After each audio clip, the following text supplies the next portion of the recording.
What's up, y'all, man? Y'all already know what time it is, man. Today we're going to be checking out how the universe is way bigger than you think. Alrighty. Now, when I was a kid, I was always really interested in the universe and space and all of that stuff. And I'm one of those people who will go to like very low light pollution places and just look up at the stars and just be mesmerized by, you know what I'm saying, just its pure beauty, you know. So the Grand Canyon was a place that was really dark. I went to and just looked up, and the stars are so much clearer. You know what I'm saying? Like, you see so many more stars, and it's awesome.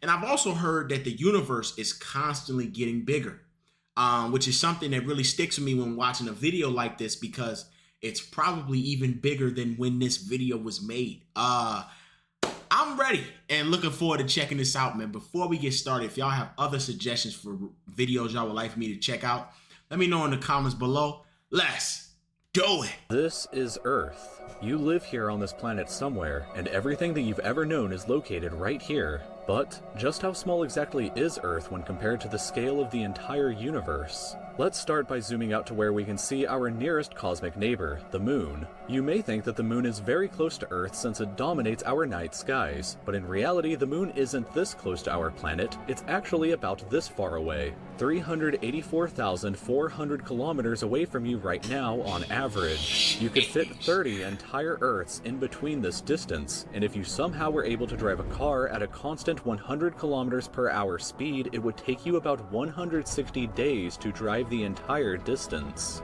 Despite this incredible distance, however, 12 humans have actually set foot here, representing the furthest away that any individual human has ever been away from the Earth, and one of humanity's greatest achievements.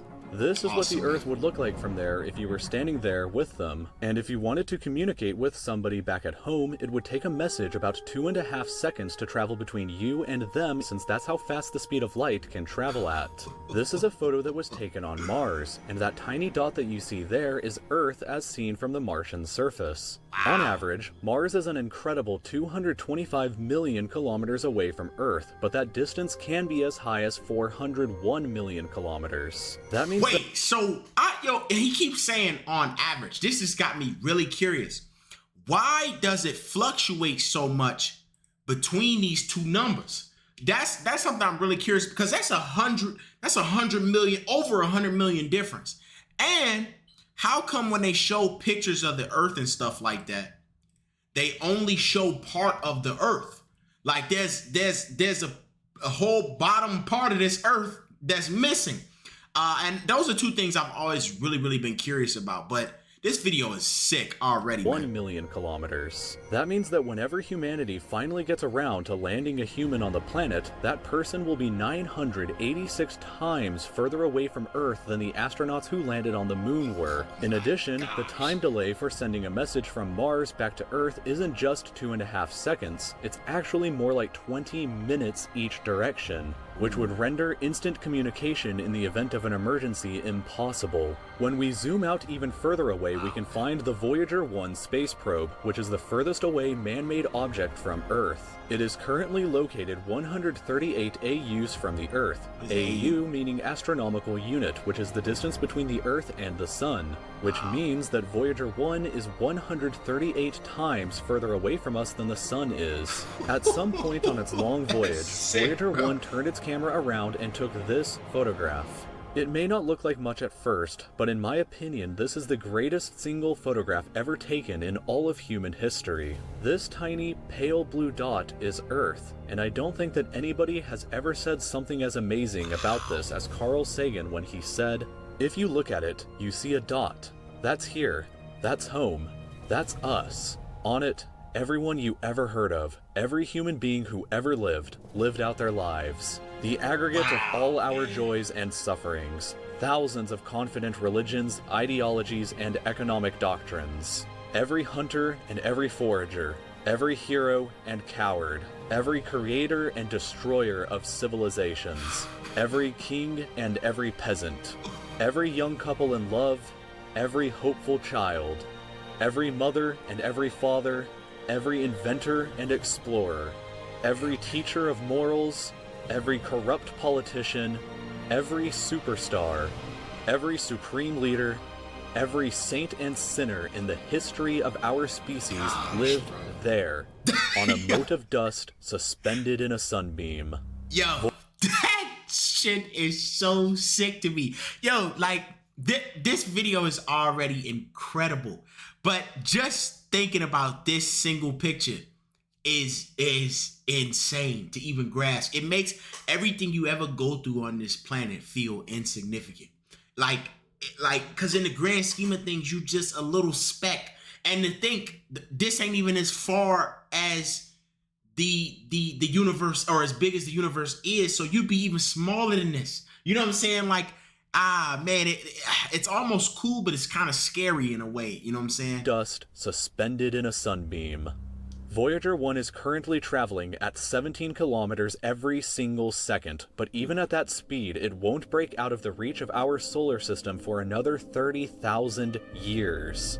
Once we go beyond the solar system, we arrive in our interstellar neighborhood. Here we shift to the light year unit of measurement, which is the distance that light travels in a full Earth year, or about 9.461 trillion kilometers. The star Proxima Centauri here is the closest other star to us other than our sun, but it's still 4.24 light years away from us. To put that into perspective, if it was heading in the right direction, it would still take Voyager 1 over 70,000 years to reach it. In other words, if you drove your car at 100 kilometers an hour like in our previous example to the moon, it would take over 6 times longer than the entire age of the universe is just to finally get there, and it wouldn't even exist still when you arrived. When we zoom out even further, we can see the entire Milky Way galaxy, inside of which Earth is located right here. This yellow dot is the furthest extent of humanity's radio broadcasts throughout history, which means that any possible aliens who live outside of this range are totally unaware of humanity's presence. It's complete silence outside of this yellow dot as far as we are currently aware, but the entire galaxy spans over 100,000 light years from end to end. There are over 100 billion stars and over 100 billion planets inside of our galaxy. Gosh, bro.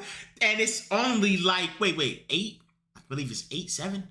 I have to sit and count, bro. There's less than 10 in our solar system alone.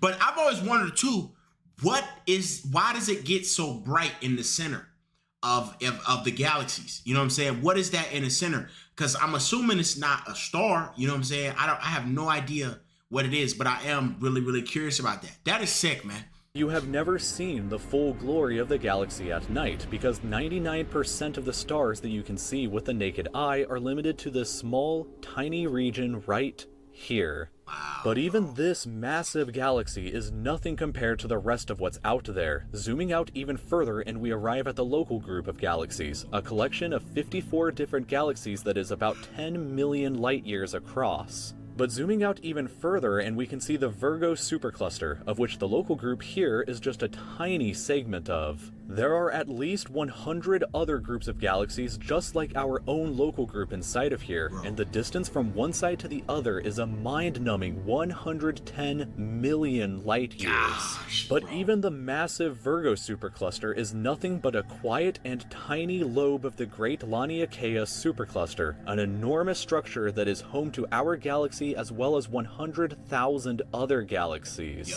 The distance from one side to the other is 520 million light years, but from even there we can zoom out all the way to the entire observable universe and see that even the titanic Laniakea supercluster is just a tiny and insignificant part of everything. This is the observable universe, and it contains everything that we know of. It is home to at least 2 trillion different and individual galaxies, which together contain more stars than there are grains of sand on the entire Earth. The distance from Earth to any... Bro, this ain't planets. There's more stars. Like, more than... Oh, wow, bro. That shit is insane, bro. I'm genuinely speechless looking at this. And once we got to the clusters, my mind just couldn't even comprehend that anymore. And I'm curious how they're able to get this information and how they're able to like find out about the observable universe and stuff like that. because like obviously they aren't able to go there, you know. So I am curious how they get this information.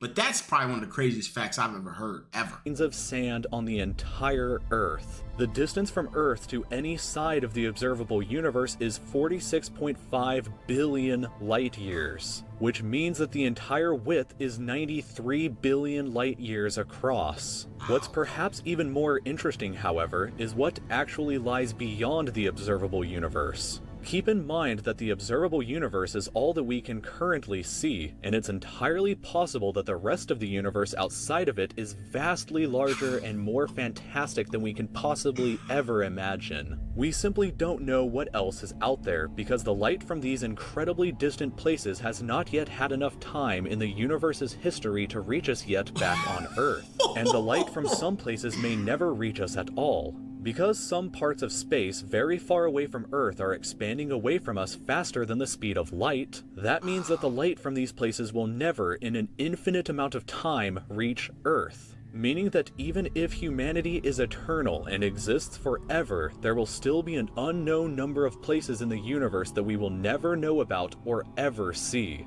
So, it is very likely that as unbelievably enormous as it seems, the observable universe is just a tiny slice of what we can currently see of the entire universe. According to the theory of cosmic inflation that was proposed by Dr. Alan Guth, if it is assumed that cosmic inflation began at 10 to the negative 37th of a second after the Big Bang, and with the assumption that the size of the universe before inflation began was equal to its age times the speed of light, then this would seem to suggest that at the present day, the entire universe is 150 sextillion times larger than the observable universe. Gosh, that number for reference looks like this, with this many zeros. Let this number sink in for just a moment. This would be similar to you thinking that the entire observable universe, everything that you could see, was the size of a light bulb, but then realizing that in reality the entire universe is larger than the former planet of Pluto.